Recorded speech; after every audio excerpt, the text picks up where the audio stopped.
जय माता दी दोस्तों, कैसे हैं आप सब। दोस्तों बात कर रहे हैं 30 और 31 जुलाई की कि ये 2 दिन मकर राशि वालों के लिए कैसे रहने वाले हैं। इन 2 दिनों में मकर राशि वालों को क्या खुशखबरी सुनने को मिल सकती है, किन बातों में इन्हें सावधानी रखनी चाहिए। तो इन 2 दिनों का राशिफल जानने से पहले हम इन 2 दिनों का पंचांग जान लेते हैं। 30 जुलाई 2025 दिन बुधवार रहेगा। श्रावण माह शुक्ल पक्ष की षष्ठी तिथि रहेगी। सिद्ध योग रहेगा। हस्त नक्षत्र रहेगा जो रात्रि 9:53 तक रहेगा।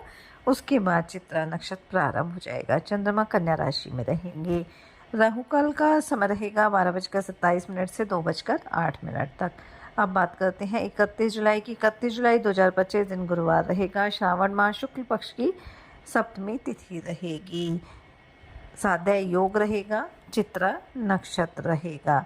चंद्रमा 11:16 तक कन्या राशि में है, फिर तुला राशि में आ जाएंगे। अभिजित मुहूर्त का समय रहेगा 12 बजे से 12:54 तक। राहु काल का समय रहेगा दोपहर 2:08 से 3:50 तक। 30 जुलाई को कल की जयंती और स्कंद षष्ठी रहेगी और इस दिन भगवान कल की यानी विष्णु का जो अंतिम अवतार था और साथ ही साथ कार्तिकेय की पूजा इस दिन विशेष फलदायी मानी जाती है। और वैसे भी इस दिन बेहद शुभ संयोग बन रहे हैं क्योंकि इस दिन सर्वार्थ सिद्धि योग, रवि योग और साथ में स्कंद षष्ठी और कल की जयंती का महासंयोग रहने वाला है जो बेहद ही शुभ फलदायी रहने वाला है। ऐसी मान्यता है कि इस दिन व्रत करने, पूजा पाठ करने से सभी संकटों का नाश होता है और संतान सुख, शौर्य व पराक्रम की प्राप्ति होती है। भगवान कार्तिकेय की कृपा प्राप्त करने और संतान संबंधी मनोकामनाओं को पूर्ण करने के लिए इस व्रत को बेहद ही शुभ माना जाता है।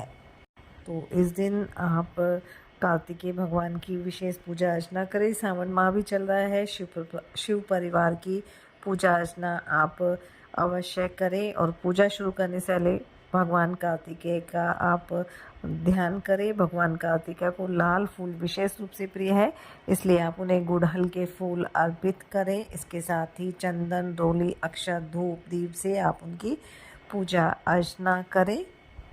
उनके समक्ष घी का दिया जलाएं और अगर आप ऐसा करते हैं, पूरे विधि विधान से पूजा करते हैं, तो आपको संतान सुख की प्राप्ति होगी। क्योंकि जिन दंपतियों को संतान प्राप्ति में बाधा आ रही है उन्हें यह व्रत पूरे श्रद्धा और भक्ति के साथ अवश्य करना चाहिए क्योंकि इस व्रत को करने से संतान सुख की प्राप्ति होती है, संतान की लंबी आयु होती है और उज्जवल भविष्य के लिए भी ये व्रत लाभकारी माना जाता है क्योंकि भगवान कार्तिकेय को शौर्य, शक्ति और ज्ञान का प्रतीक माना जाता है और इनकी पूजा से शत्रुओं पर भी विजय प्राप्त होती है। जीवन में आने वाली सभी रुकावटें दूर हो जाती हैं।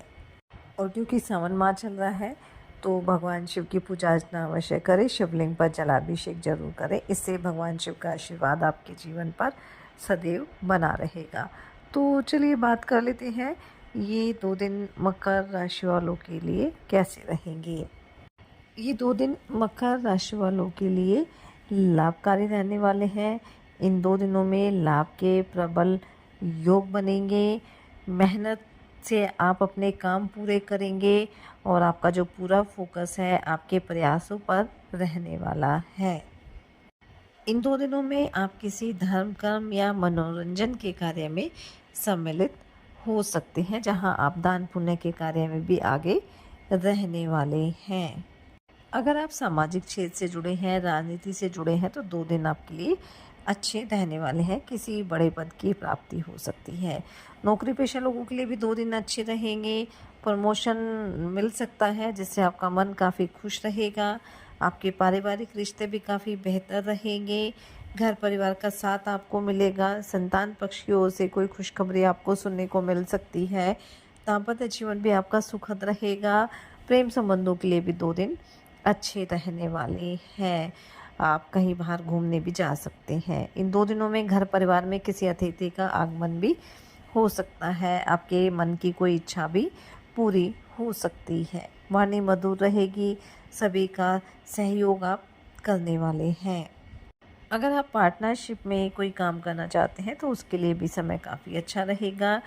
टीम वर्क के जरिए भी काम करके आप अच्छा खासा नाम कमाने वाले हैं।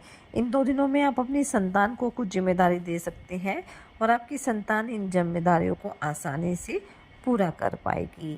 कोई नया काम करने की इच्छा भी आपके मन में रहेगी और इसके लिए आप अपने बड़ों से सलाह भी ले सकते हैं। काफ़ी ऊर्जावान रहेंगे, एक्टिव रहेंगे और एक साथ कई काम आपको मिल सकते हैं जिन्हें आप आसानी से पूरा भी कर सकेंगे। प्रॉपर्टी को लेकर भी अगर किसी तरह का मामला चल रहा था तो उसमें आपको बस थोड़ा धैर्य बनाकर चलना है, बाकी उसका फैसला आपके पक्ष में रहने वाला है। भाई बहनों का भी साथ आपको मिलने वाला है और किसी पुराने मित्र से भी लंबे समय के बाद आपकी मुलाकात हो सकती है, जिससे आपका मन भी काफ़ी प्रसन्न रहने वाला है। इन 2 दिनों में किसी यात्रा का योग भी बन सकता है। आप किसी यात्रा पर जा सकते हैं जो आपके लिए लाभप्रद रहेगी। वहीं अगर अभी तक आप सिंगल हैं तो आपके जीवन में किसी नए व्यक्ति की एंट्री भी हो सकती है। इन 2 दिनों में आप अपने घर में भी किसी तरह के बदलाव की योजना बना सकते हैं। बस ध्यान ये रखना है कि जल्दबाजी में आकर किसी तरह का निर्णय नहीं लेना है। विद्यार्थियों के लिए भी 2 दिन अच्छे रहेंगे। प्रतियोगी परीक्षा में आपको सफलता प्राप्त होगी। किसी नौकरी के लिए प्रयासरत है तो कोई अच्छी खबर आपको सुनने को मिल सकती है। कुछ नए लोगों से आपका संपर्क भी बढ़ेगा। रचनात्मक कार्यों से भी आप जुड़े रहेंगे। काफ़ी कुछ नया भी आप करना चाहेंगे।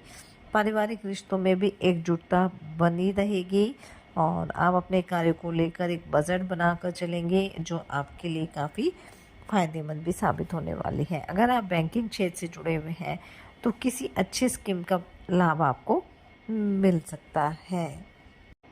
इन 2 दिनों में माता पिता से आपको पूरा सहयोग मिलने वाला है। आप अपने करियर कारोबार को लेकर उनसे सलाह भी ले सकते हैं और ये आपके लिए काफ़ी लाभकारी भी साबित होने वाली है।